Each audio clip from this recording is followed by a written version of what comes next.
જે આંગળીથી અમે તમને વોટ આપીએ છીએ ને એ આંગળી ચીંધી અને તમને પ્રશ્ન પૂછી તમારો વિરોધ કરવાનો એ અમારો અધિકાર છે. ગઈકાલે આ બેન આવ્યા હતા મારી પાસે પોતાની સંપૂર્ણ આપવીતી લઈને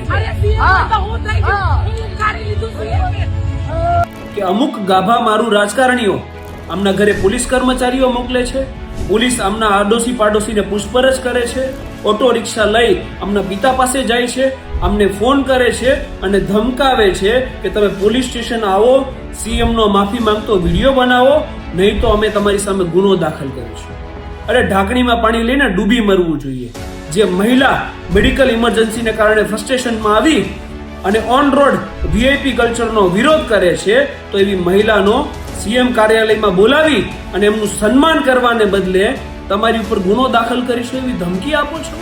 અમથા તમે વાત કરો છો નારી સશક્તિકરણની, સ્ત્રી સન્માનની, મહિલા આરક્ષણ બિલની અને ઉપરથી એફઆઈઆરની ધમકી આપો છો.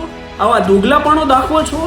જે આંગળીથી અમે તમને વોટ આપીએ છીએ ને એ આંગળી ચીંધી અને તમને પ્રશ્ન પૂછી તમારો વિરોધ કરવાનો એ અમારો અધિકાર છે. અમારી પાસેથી કોઈ ના છીનવી શકે. હજુ 2 દિવસ પહેલા જ તમને ખોબલે ખોબલે મત આપી અને અમે જીતાડ્યા છીએ.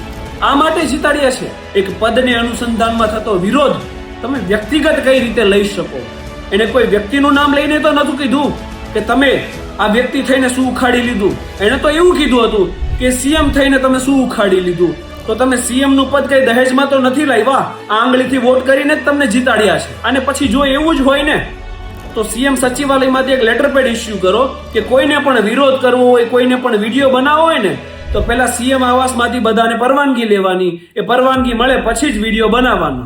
એટલે એક વાત પૂરી થાય. આ લોકશાહીના જે આપણે બણગા ફૂકીએ છીએ એ પૂરા થાય. ખબર પડી જાય કે લોકશાહી નથી, તાનાશાહી છે અને તાનાશાહી મુજબ ચાલવાનું છે.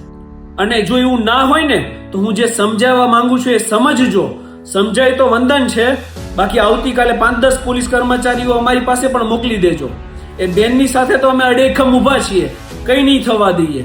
અમારી ઉપર જે થાય એ તમારે કરી લેવું. અમે તો વિરોધ ચોક્કસથી કરીશું જ્યાં સુધી અમારામાં પ્રાણ છે. એ સાથે ઇન્કલાબ જિંદાબાદ, ભારત માતા કી જય, સત્યમેવ જયતે.